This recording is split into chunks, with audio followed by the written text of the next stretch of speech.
Assalamu alaikum wa rahmatullahi wa barakatuh. My name is Hafiz Numan, and as you know that we do the podcast with amazing people around the world, and today I'm very much blessed and amazed and very excited as well, because I'm doing another podcast, another interview with two amazing white new Muslims. And why I'm saying new, they will tell you why they're new Muslims. So today, if you remember, I have done the podcast with them a couple of months back, and this is kind of a part 2 of that podcast. So I'm very much blessed and honored to have two white Muslims, two new Muslims with me, Junaid and Yusuf. How are you all? Alhamdulillah. Very good indeed, thank you. You know, he mentioned that he does interviews and podcasts with some amazing people.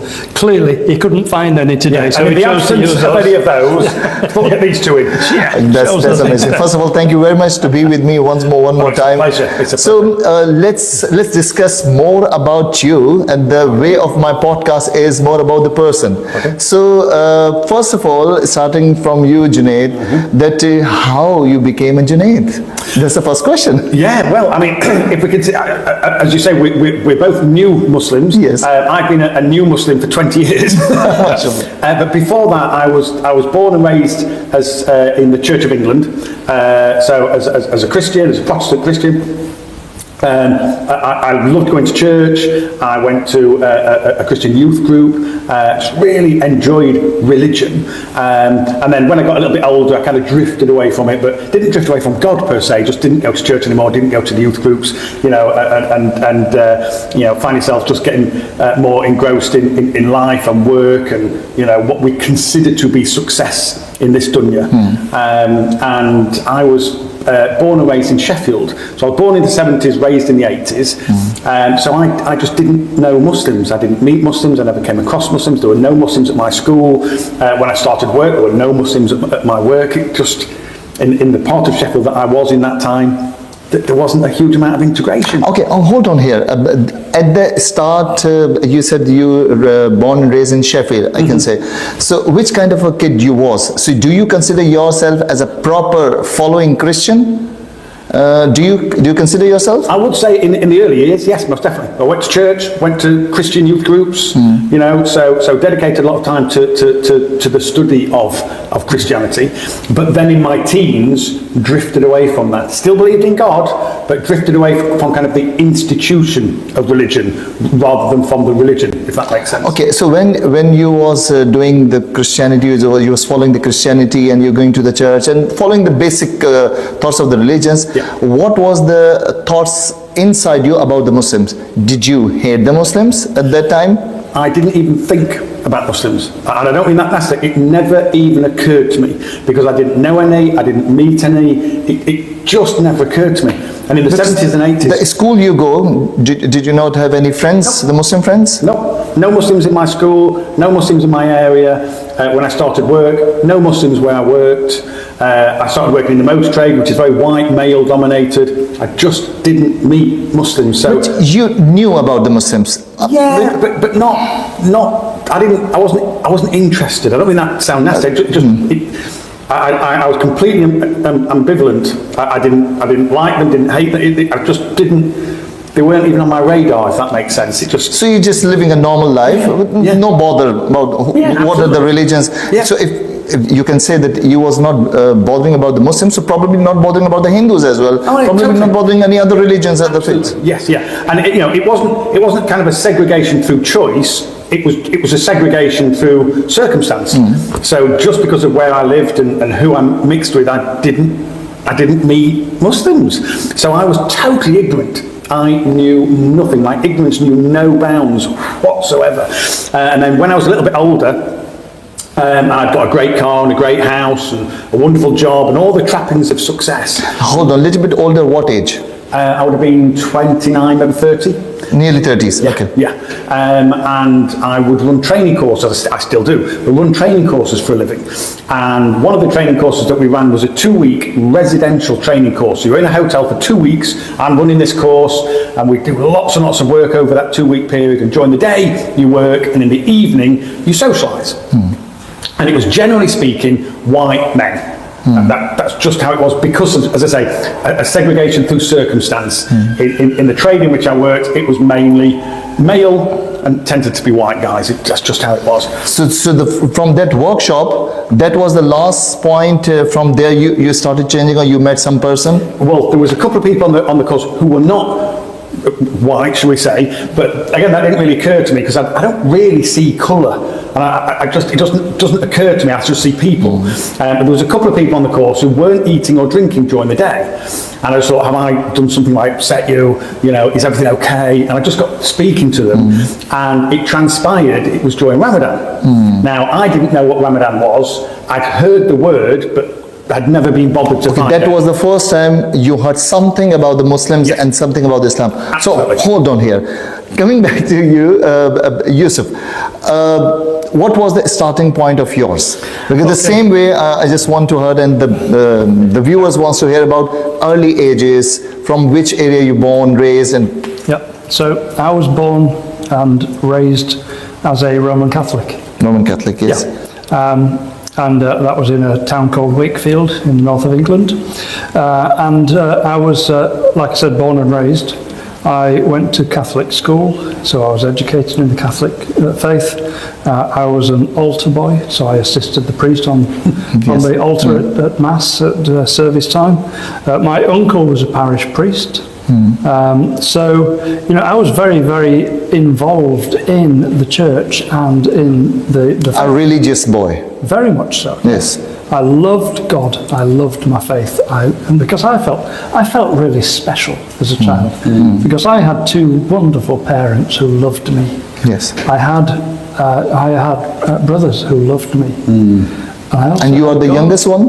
No, I was the How many brothers and sisters are you? I had four brothers, and I was the middle one. Okay, number 3. Two older, two younger. So you were the youngest for the spell. For a spell, I was. And then there was Then another two imposters turned up and ruined it for me. all the attention. Stole the limelight. I've never forgiven them. So I was the middle one of 5 boys. You know, I felt very special in that I had a lovely family that I grew up with. Great people at school as well. The teachers were fantastic. All my classmates. It was a Catholic school, of course. So we were all part of the same faith. So I felt special because I also had the love of God, and that in here as a child makes you feel really cared for. Closed. Yeah, cared for. And So again, you also had the same situation. No Muslim friends, no Muslim neighbors around you. none. Now, when It seems very strange when we say that out It loud does, now. yeah, it does. But if you Well- go back 40 years, that's just how it was. Because the Sheffield now Yeah. is kind of a mixed cultural So area. is Wakefield. Yeah, so so is Wakefield. Wakefield, actually, yes. Yes. A huge Muslim population. and a mix. But It's amazing made- connection it's of made the it story better. I can see. You also had no Muslim friends, no Muslim colleagues. Nope. Also colleagues as well? That's right. No, none. Oh, okay. So, when I was about 18, I was asking some careful questions, and they were faith-related questions. And instead of getting answers to those questions, all I ever got was a pat on the head. Just have faith, son. Just have faith. Huh? That was it. Now, to me, that wasn't enough. There's a part of my personality that you'd never suspect going with. Okay, let's discuss and let me I'm ask. an intelligent guy. You'd never know. He hides it very well. He does. But I am. So that just have faith, son, was not enough. I needed answers, but I wasn't getting those answers. But hold on, Yusuf. Because I'm listening very carefully, and viewers wants to know more about you. You said you was 18, and you was curious how those questions popped up in your mind. How did someone told you? One, did you read any book? Why did you? Because 18 years old boy, very close to the church, very religious boy, as you've mentioned.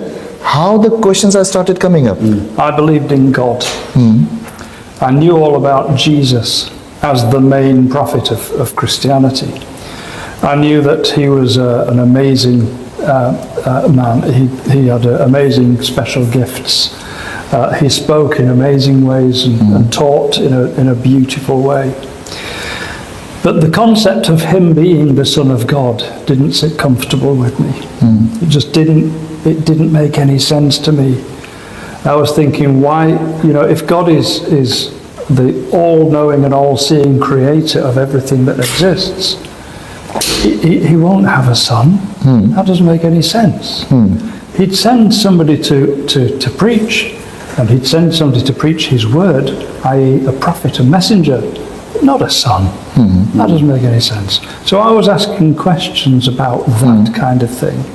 I was asking questions about the Trinity. What is the Trinity? Why is the three things all of a sudden? There's God, the Holy Spirit, and there's the Son of God, Jesus. I was thinking that, so if I commit a sin, who do I pray to? All three of them. Well, I don't know. I didn't know. So is it, if I commit a small sin, I can pray to the Holy Spirit. If I commit a medium sin, I've got to go to Jesus. And if I do a really big one, I've got to go straight to God. So did you ask these questions to the priest? I was asking these kinds of questions to the priests and the teachers in the school. But everyone was saying, just have faith, son. that's not enough. It's not enough. So it wasn't enough for me. Like I said, in those days I was intelligent. That's gone. I'm too old for that now. So till what age you was treated by this? Till what age? So 18 years? 18. And then? I left the church. You left the church? Yeah. Okay. Then what happened? I turned my back on the institution of the church. I did not turn my back on my faith. So I still used to pray to God in the best way that I knew how.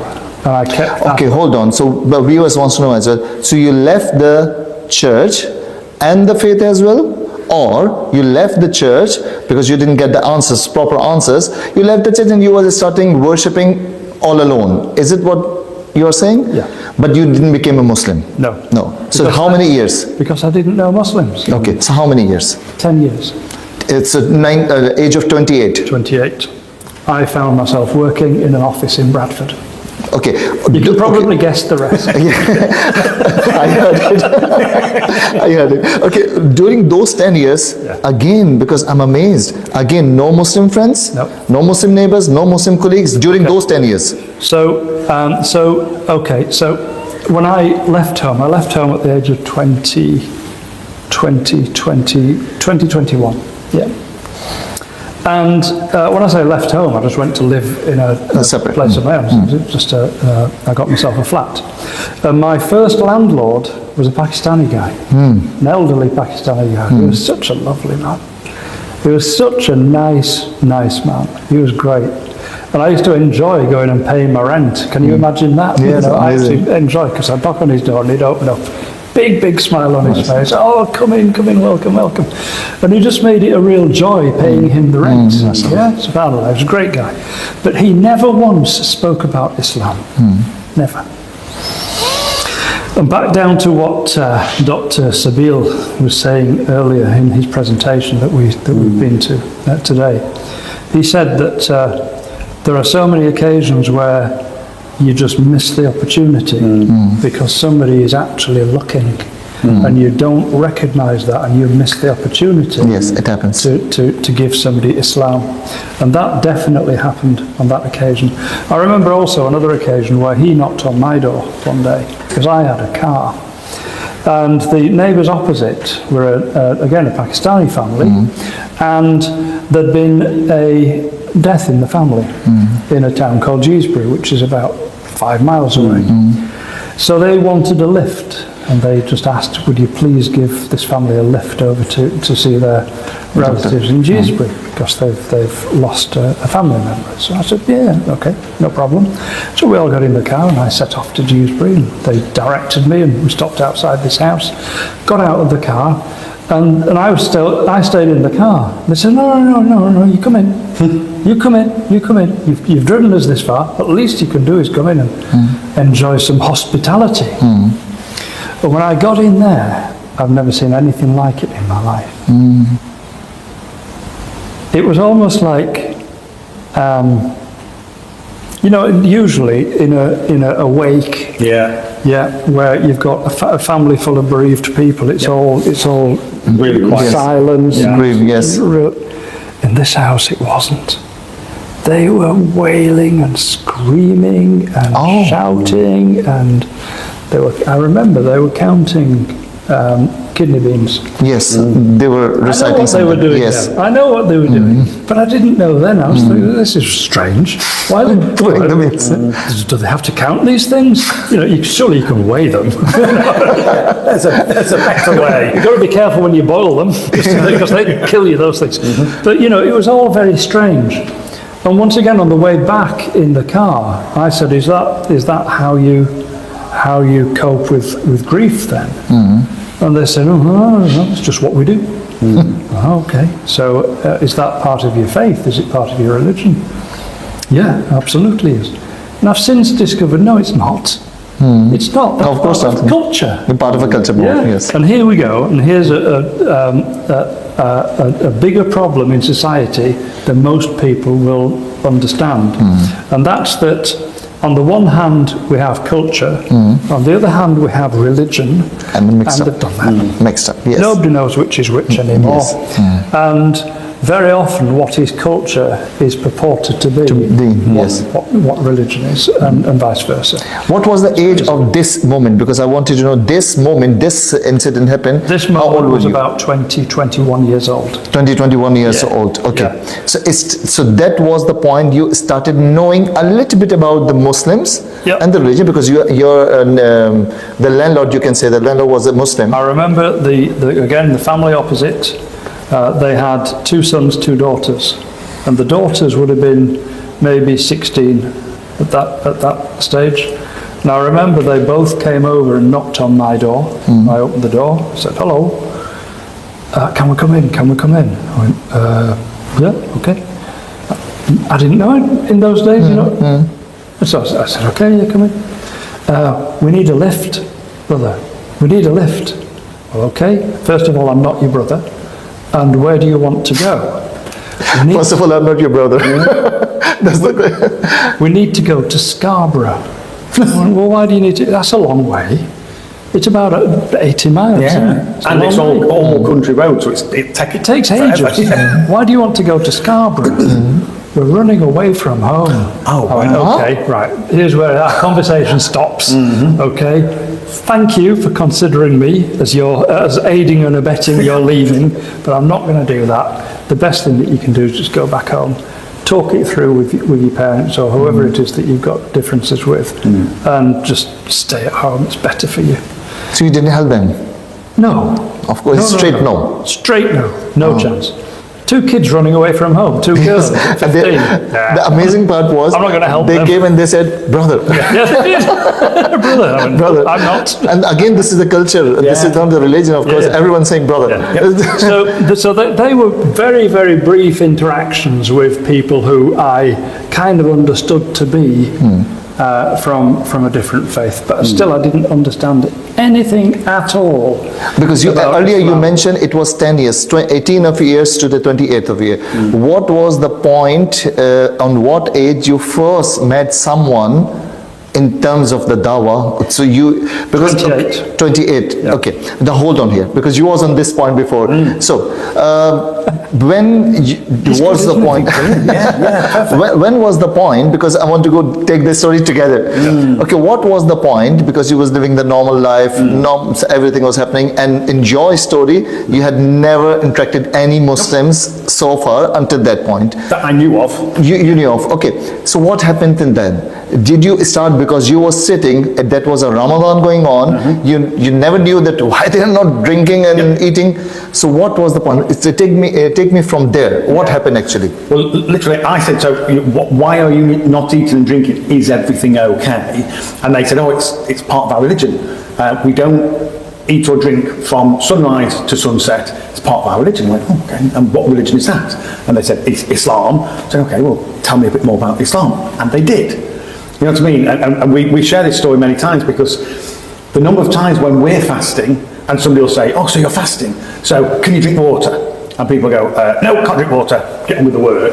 But it's a great opportunity to have a conversation. Oh, it's interesting to say that. Do you know, actually, we don't drink water, but do you know why? And then we can engage people in conversation, and that's what these guys did. So you was an open-minded person. You never said, "Oh, you are Muslims. I don't want to hear anything No, about not you." at all. I love You said, people. "Okay, tell me about more." Yeah, I love people. I want to know. This is amazing. You know, tell me about it. What is it? But I still saw it at that point as a very different, very foreign, if you'll excuse the phrase, but a very foreign religion. Oh, right, okay. I've heard of this, but I don't know anything about it. You know, so literally, what is this religion of Islam of which you speak? You know what I mean? Tell me about it. And they did something which I now see to be really simple, but for me, it was exactly what I needed to hear. Do you still remember the first ever person name who told you about Islam? Do you still remember? I don't recall the name. You don't recall the name, but do you don't recall. remember the person? I remember the person, You definitely. remember the person. Have you ever met after that? No. No. No. So because you are the tree of his efforts, you can say, Yeah. because he is the first one who told you. Do you remember the first person who told you about the Islam? The first person, or do you remember the name? Have you ever met the first one guy? I do, You do? yes. What was the name? Farouk. Farouk. Yeah. Okay. Do you still know him? Are you in contact with him? No, I'm not anymore. So mashallah, he was the blessed person. He was. Was the first person, because if you are considering him as a first person, so it has been written into the Allah's book as well, because he was the person. Farooq, but you don't remember the name, but you remember the person face and Yeah, remember the, yeah. So whenever you meet him, you will recognize him. yes, yeah. Okay, so since that point, you started learning the religion. Well, they Or it was on and off button. Second day you said, "I'm Muslim." no. They literally said, because I said, tell me about your religion then, you know. And they just said, right, have you heard of Adam? I thought, of course I've heard of Adam. He was the first man on earth, part of Christianity. They said, well, actually, Adam was a prophet. He was the first prophet. He was the first man on earth. He was a prophet of God, sent with the message of God to take to what were going to be his people. He's a prophet. He's a prophet of Islam. He's a prophet in Christianity, but he's also a prophet in Islam, I think. Wow. Because I thought they were totally reversed, totally different, totally divorced. And then they went, well, you know, have you heard of, I think it was Noah. Of course I've heard of Noah. Noah's the one with the ship. No, Ark. You know, Ark. You know, 2 by 2 and all this kind of thing. Of course I know Noah. Yeah, you know, he's in Christianity. They were actually, you know, we believe in Noah as well. Noah was a prophet sent at the right time to the right people with the message, and you know, was the saviour of humanity at that time and fostered the message going forward. He's a huge part of Islam. And then they mentioned Moses, the same thing. You know, yeah, of course I know Moses. And they, He was just keep asking. yeah, and then the third or fourth one they said, and have you heard of Jesus? And I kind of went, whoa, he's ours. You know what I mean? And I remember being not aggressive, but being like, no. Yes, that's the one. I mean, I said, well, what do you know about Jesus? Well, you know, Jesus, he's the big hitter. He's the everything. He's the sort of guy, you know, Christmas. And then, we believe in Jesus. Jesus is a huge part of Islam. We love Jesus. We love Jesus. We love his mother Mary. Jesus is mentioned in the Quran. We adore Jesus. We see Jesus as a prophet of Islam, who came and brought the message and was amazing. And his mother is revered so much. She's actually, there's an entire chapter dedicated to her in the Holy Quran. You never knew this before. And I was like, okay. And these are the words that ring in my ears. They said, all of these prophets that you know about and that we know about were sent by God. We call him Allah, but were sent by God to give the right message to the right people at the right time under the right circumstances. And we have what we call a lineage of prophets from Adam through Noah, through Moses, and all the others that you know about, and through Jesus, up to the Prophet Muhammad sallallahu alaihi wasallam. But they said, peace be with him. And it was just like a penny dropping, because as a child I thought, well, if we've got Jesus, and he, forgive me, but he's the big hitter in Christianity. Of course, he's the Son of God. That means he's a God, if you think about it. Yes. You know what I mean? Well, if you've got Jesus, why have Moses? Why have Adam? So I heard about these people, but I didn't understand why what was the point? Of their relevance. What's the point? Yeah, because if you're going to put a God into the world, it just didn't make sense. And so that answered questions that I didn't realise I'd been asking myself. And all of a sudden, it's like a penny drop, and it went, oh, they were prophets, they came in an order, and they came all the way through to different people, yada, yada, yada, yada, all the way through. But what you're saying is Jesus was also a prophet, there were then more prophets, and you're saying there was another guy, and that's how I saw it, another guy called Muhammad. And yes. Okay. And I could feel like something this just made so much sense. Okay, since then... Can I just say one more thing? Yes. And then I started to test them a bit. I said, well, okay then. Well, one of the things I used to think as a kid was all the prophets that I knew about that were mentioned, you're now calling them prophets, these guys, your Noahs and your Moses and Ishmael and all the kind of... They always came to very sandy places, deserty places, other side of the world, hot, dusty places. I'm born and raised in Sheffield. Where was my prophet? Almost as a joke. Yes. Do you know what I mean? And whereas in Christianity they say, there's 20 odd prophets and that's it. They were all over that side of the world. They went, we believe there's 124,000 prophets that were sent to all people at all times with the right message under the right circumstances, the right people, blah, blah, blah. 124,000 of them. It's just that we only mention a few of them in the Quran, like you mentioned them but there was actually, we're told 124,000. And again, it was just like a penny dropping. Sheffield had one. Yes. Sheffield had one. Sheffield had a prophet. It's just that we're rubbish. And we listened at the time and then forgot. So we listened to Adam, then we forgot, and then we listened to Ishmael, and then we forgot, and then and we do. We're rubbish. We're rubbish. We make the joke about Moses, don't we? Yes. Moses speaking to his people, releasing his people from slavery, taking them across to the Promised Land, going through the Red Sea. They saw so many miracles, and then he left them for 40 days, went up a mountain, came back, they're worshipping a golden calf. Yes. Do you know what I mean? Yes. We're rubbish. 40 days. 40 days witnessed miracles in front of their eyes. They knew about God. They knew God's power. And 40 days later... So you started learning about the Islam by yourself? Or did you went to some places or some... Well, eventually I went into a masjid. Eventually I went. From that Ramadan, remember that Ramadan, what was the year of that Ramadan? It was either... It was just after 2001, so it was either the Ramadan of 2001 or the Ramadan of 2002. Okay. So it was after, forgive me for using it as a time lapse, but it was after 9/11, which surprises people. Yes. Because people go, but didn't you think that all Muslims were terrorists? I went, no. I knew of 9/11, but I didn't associate it with the religion.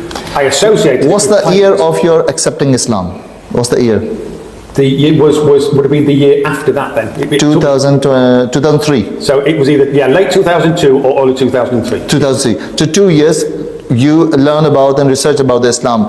Okay, because I need to connect this because viewers really messaged me and they said just connect the whole story. So 2003 was your marriage year. On which year you married? 2004. 4. Yes, that's the connection, because the people think that you became married before the Pakistani lady. No. And then you became a Muslim. No, I became a Muslim, and first my reward is my wife. Okay. Which came first, Islam or the girl? Islam actually. Well, but to be honest, in somebody's life, what came to you first? Was it Islam or was it the girl?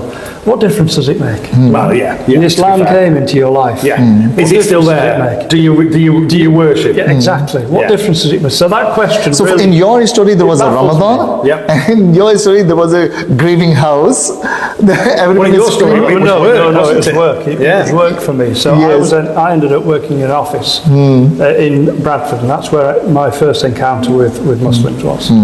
And when I was asking the same kinds of questions that I'd asked the priests and the teachers before, they gave me answers. Subhanallah. They never say, oh, why you're asking these questions?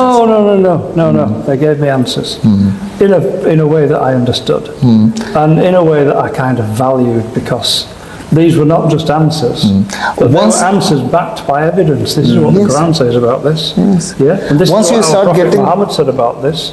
Evidence. So once you start getting the answers from the people, after those answers, how many years you took to accept the Shahada? I was given a copy of the Quran. Yes. I read it. It took a year from being given it. What was the year? 1991. 1991. Okay. Yeah, 1990. 1990. Yeah, I'm getting mixed up. 90. Yeah. 1990. Yeah. You got the copy of that. And the acceptance of the Shahada in 1991? Early 1991. Early 1991. Yeah. Okay. So, and after that, you got married? Yes. But not before? So you also got the Islam first and the girl Islam after? first and the girl after. Okay, so that was the story of you becoming a Muslim. Now, hold on here, because people wants to know how the two white Muslims became two white Muslims. Now, in your story, you're separate, living in separate area. Yep. How did you guys met? Yeah. So I was in Sheffield. An unfortunate set of Well, it circumstances. was, Allah's got an amazing sense of humour. Yes, he has. Has he not? Well, first of all, he created him. What was the first ever point you saw him or you saw him? Well, literally, I was born and raised in Sheffield. I'm trying to work it. So I must have converted then it would have been either late 2000, probably around 2002. Yes. I got married 2004, and then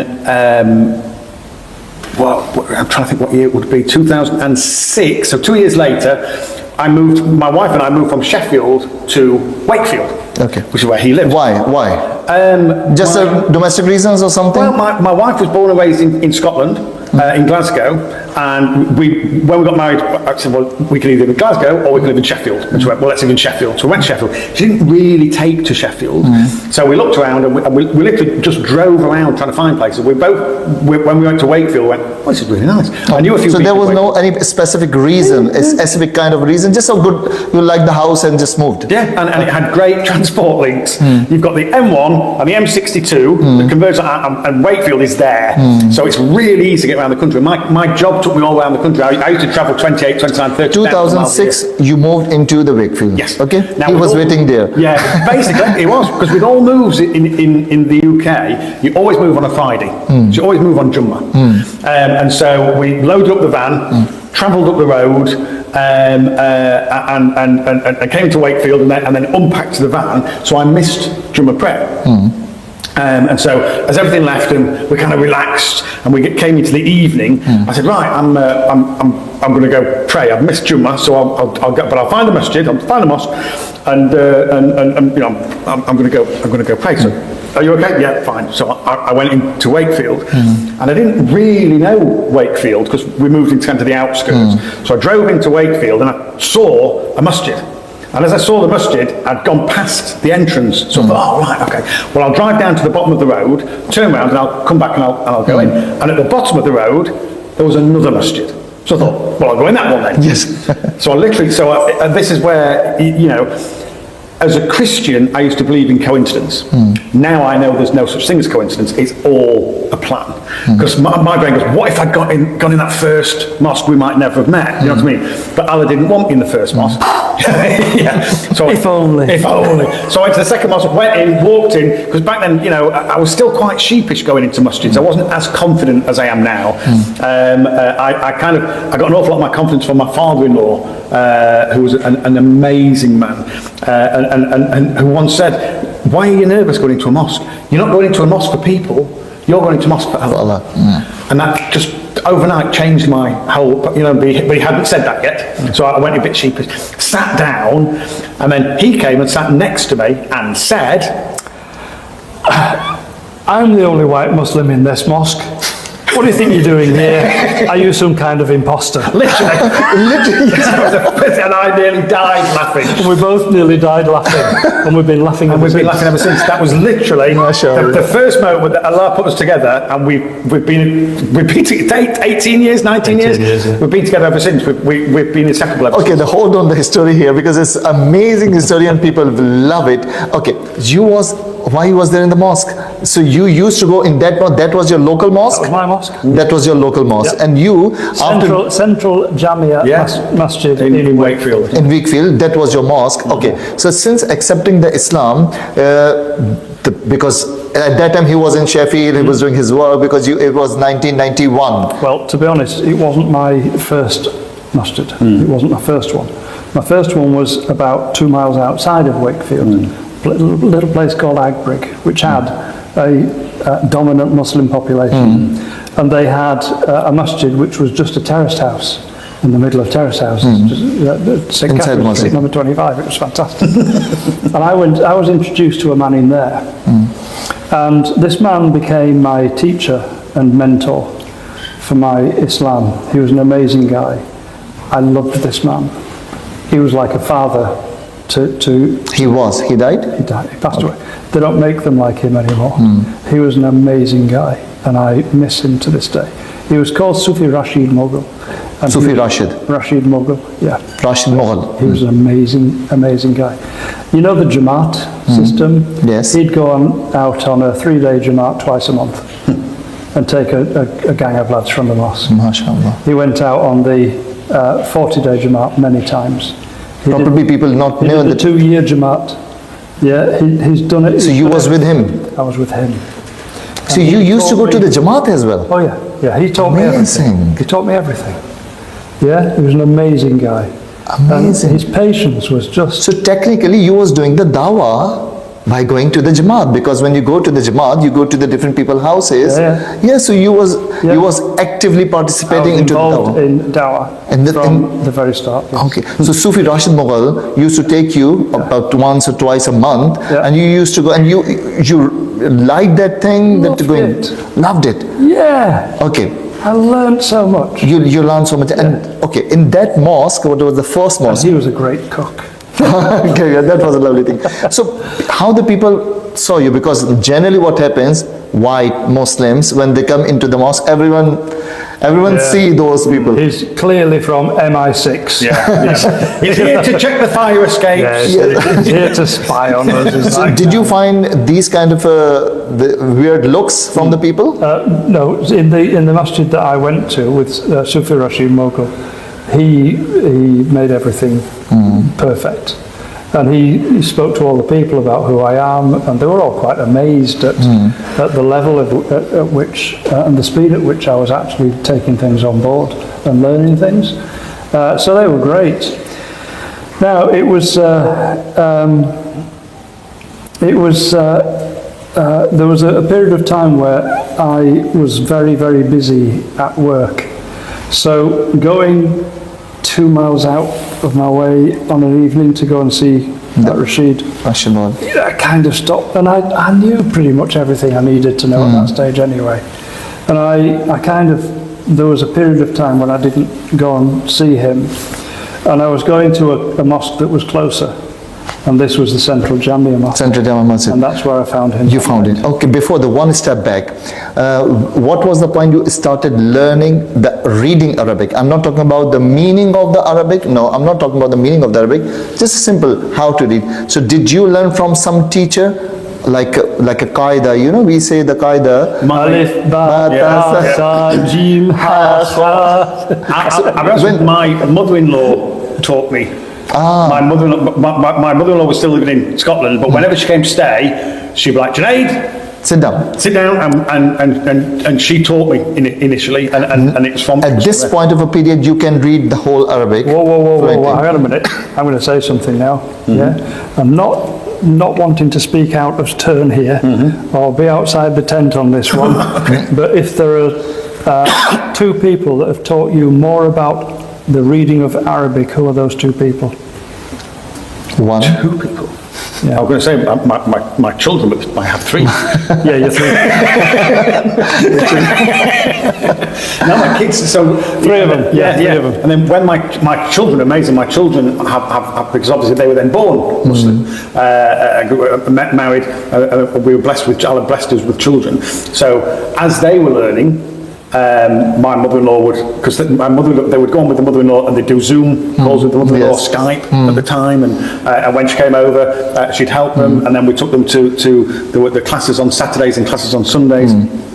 With that, and then my children then helped and reinforced it, and my youngest son, as an example, has the patience of a saint, and he will take me through, and he just does it in such a beautiful way that it's amazing. So they can read better than me, they can speak better than me. It's amazing, but I'm getting there. And those 2 children are these ones? Yes, I got 2 of them here.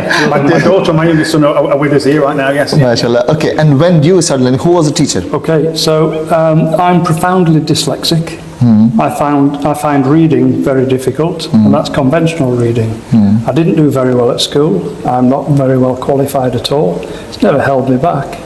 Yeah, because I've had a very successful career for the last 30 odd years, alhamdulillah. But I find reading very, very difficult indeed. So I've been reluctant to even start learning because it is so different. I can kind of just do bits very slowly. What Muhammad Yusuf? But do you know what? Do you know what? Allah says, the one that can speak fluently with the best pronunciation and tajweed, yeah, he gets rewarded massively from Allah. But the one who stutters and stammers gets more than exactly. Yes. So alhamdulillah, Allah loves me. Okay, coming back to the time you met, and is because you are mashallah making fun and enjoying your life and making people laugh. I want to ask again, I know you are saying truth, but I'm amazed to ask, literally you came to him directly? When he was sitting into the masjid, when he was sitting into the masjid, you saw him, literally you came to him directly? Yes. Was that the... And I said, I'm the only white Muslim in this mosque. Who are you? Some kind of imposter. And this happened. And I'm laughing. Yeah. Okay, then you met, you introduced yourself. Yep. Yeah. So your houses were nearby, a couple of miles? About a mile and a half away. Yep. Okay, and you both working separately? Yes. Since then, you was meeting into the mosque maybe? We used to meet in the mosque and speak to each other, and then one day Muhammad Yusuf came to me and said, I've had a great life, I've done very well, I've got a wife, I've got beautiful children, I've had a great career, I've got a lovely house, I want to give back. And he came with the idea of starting a charity. Well, it wasn't even going to be a charity originally, but just starting a kind of a way of helping people. He said, I've got a garage and a loft full of books. He said, and they're all like new, but we hoard books in the West, and we do. I was exactly the same. Our mothers always said, you never throw books away. He said, and I want to. Initially, he thought about selling them, and he thought, well, no, it doesn't feel like I'm going to give them away. I want a way of giving them away. Will you help me? And I went, that's amazing, because I've got loads of books. How many years after the first meeting this happens? Well, we met in 2006, and that was 2010. So about 4 years. So we've known each other for 4 years. 4 years? 4 years later, he said, I'm going to... During those 4 years, have you done any kind of a dawah? I know you was going to the Jamaat, but you was doing any kind of a dawah activities? Not really. Only if the masjid asked me. So if the masjid was doing, when I was in Sheffield, certainly, there were several times when the masjid would be doing something, they'd say, would I introduce people? Would I give a brief talk? Because you had good English. Because I had good English. Because they didn't. I was, like your story, you was giving your story to the people, then how you became a Muslim. Like that, or, and I wholeheartedly agree with this, that, and the Prophet, peace be upon him, did this. He would send people of like mind to places because he knows that, or he knew, peace be upon him, that, to communicate with people, you have to have common ground. And so, if you're a white Englishman in England, let's put him out to the front type thing, you know what I mean? And that worked because it makes it easier for people when they first walk through the door. So I get that. So in 2010, you both decided to let's start giving back to the community, giving back to the whatever we have learned it. Yeah. So what was the first initial step you took?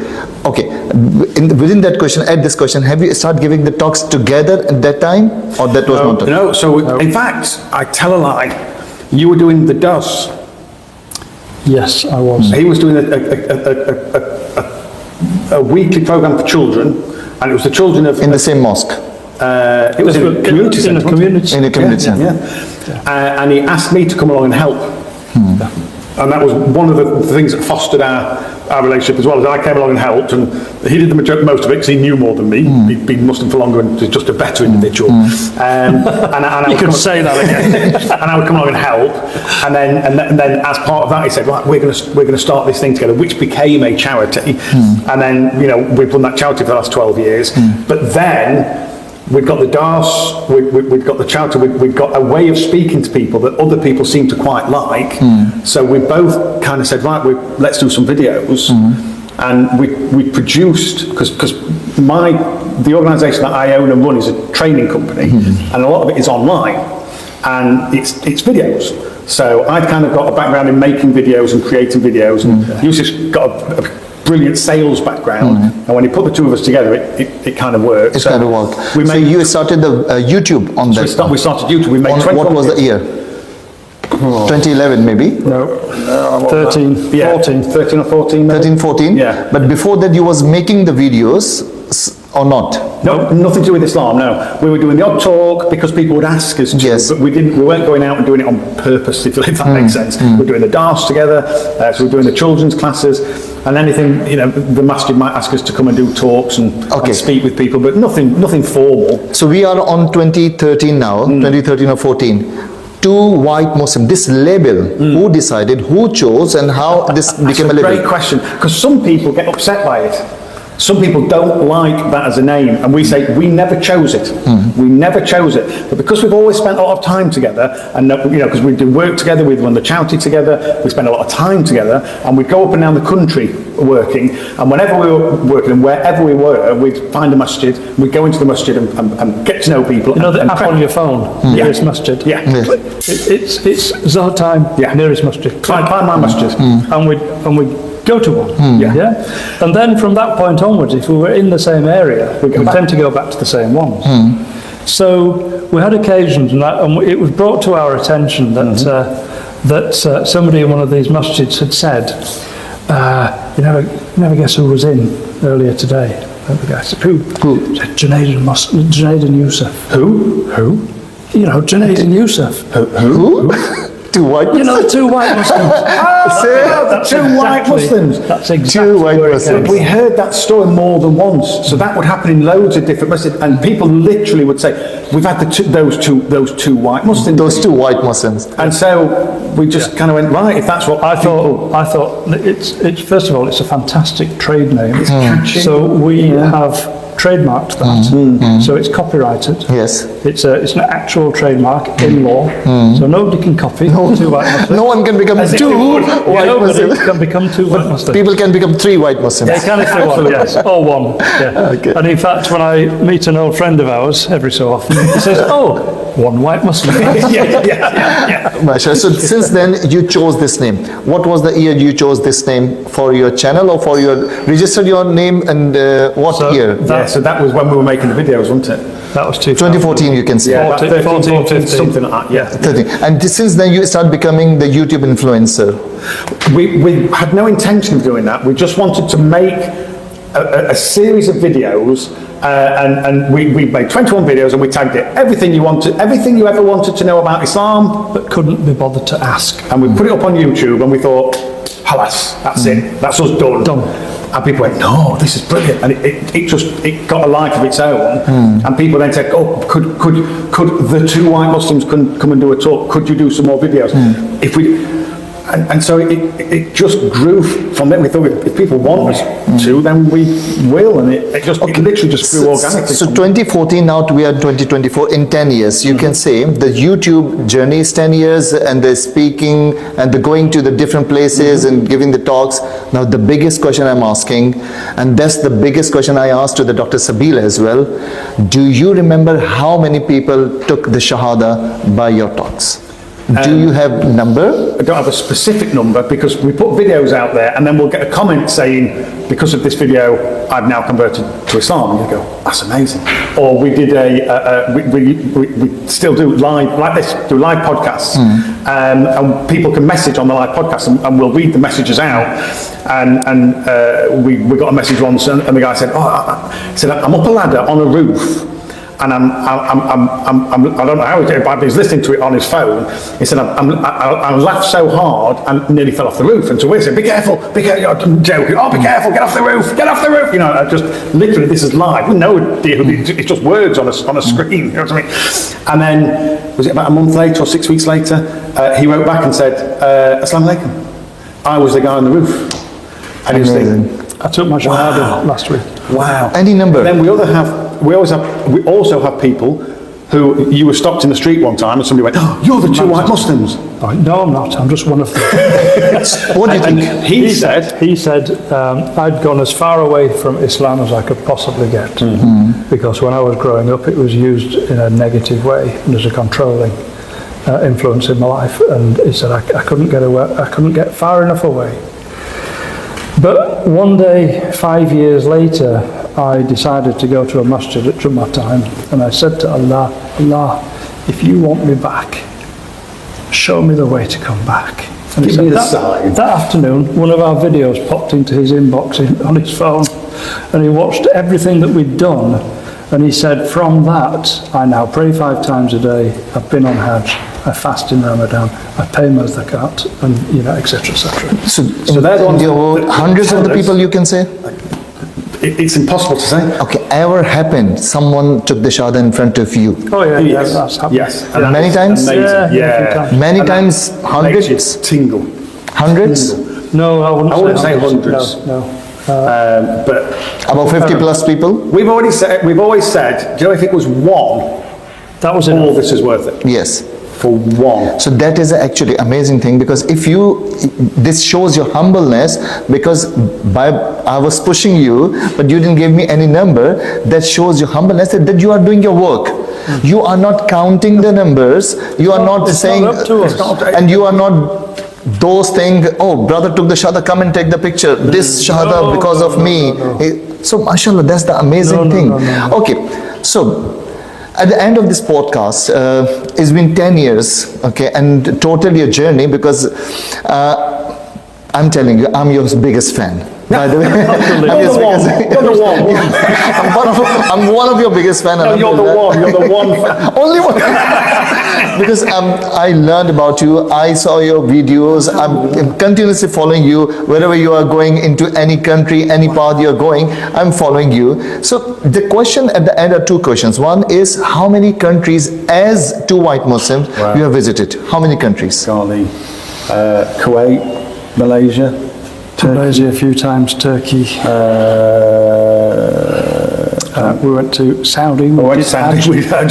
So we did Mecca and Medina. We've been to Wales. Went to Wales. Scotland. We've done Scotland. Different country. So a few, but we're going to Pakistan next month. Mashallah, you're going to Pakistan now? Yeah, we're going to the whole of Pakistan, which will be wonderful. Inshallah. We've been asked to become brand ambassadors for a charity that does a lot of work. What's the charity name? It's Al Khidmat. Al Khidmat Foundation. Yeah, that's right. And in the UK, it's Arhosh. Ahosh, yes, yes, this is an amazing charity, very big charity. Because we've been asked by many organisations, but this touched our hearts when we saw what they did, and we found ourselves in this situation where we couldn't say no. Okay, at the end, many people said this to me by the personal messages, and probably this is new for you.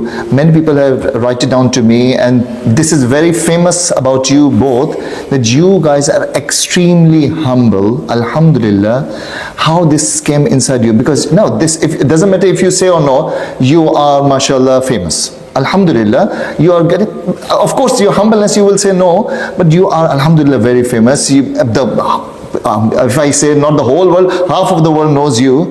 How the humbleness is coming to you? Everyone noticed that you both are very down to earth, very humble. Even the downstairs, everyone was coming and you are meeting. How this thing is coming? We're doing the work of Allah. Yeah, we've said from day one, we were given a gift.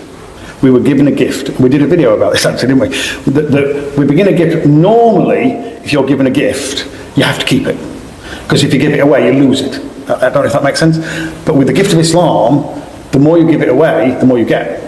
Yes. So we were given a gift and we want to share it with everybody. Because we want everybody to know. I sometimes wake up in a cold sweat thinking, oh my God, if I wasn't on that course, if I didn't meet those Muslims, where would I be now? I'd be in a much happier place. I'm sure. But genuinely, I think, oh my God, where would I be? And I think, well, it was all part of Allah's plan. I'm not questioning it. I'm not questioning Allah, but you think, oh my goodness. Well, I need to be that person for somebody else, and for somebody else, and for somebody else, and for somebody else. And I just think, there is joy in life. There is joy in bad things that happen. You can always find the humour. There's joy in good things that happen. And if you just enjoy life, and then you're given the opportunity to go out and speak to people about your 2 favourite topics, Allah ourselves. MashaAllah. Who wouldn't be humble? It's amazing. I We're wish- blessed. Every day I think this is going to end, and it doesn't. It just keeps going. And I wish, and let's plan one day, I want to be in that mosque, in that place where you both met and do the Central videos Jamia there. Masjid in But you know, Wakefield. it's funny you should Come on. say that. It's funny you should say that. The very first masjid I ever walked into was Muslim Welfare House in Sheffield. Oh, mashallah. Very first, and I've got a very long story, too long for the podcast, but a very long story about how funny that was. Me going into that masjid for the very first time was hilarious. It was the very first masjid I ever went into, and it was the masjid where I took my shahada. MashaAllah. And then some time ago, we received an invitation, would you come and do a talk? And we looked, and it was Muslim Welfare House in Mashallah. Sheffield. And I was like, oh my goodness. So we went, we did the talk, and I said, I have to open. I got quite emotional. I have to open by saying, this is the very first masjid I ever walked into, and I took my shahada here, and the place just erupted. They didn't know. You know what I mean? So you must come and find out where we met. But we do have these little Emotional connections. emotional ties. Do you know what I mean? Where you just think, oh, it's amazing. So that'd be yeah. Amazing. Thank you very much again. Thank you. Today I really enjoyed actually. Today I'm sure that the viewers who will watch, they will find out the real Junaid Rahim and the Muhammad Yusuf Bashwar. Inshallah. And thank you very much all of you. Inshallah, as you have heard, mashallah, these two amazing people, mashallah, they are the reason for millions of the people who are watching the videos becoming the shahada, and they don't know how many people took the shahada. So that's the amazing work. Inshallah, we will meet again very soon with another amazing personality. Thank you. Jazakallah khair.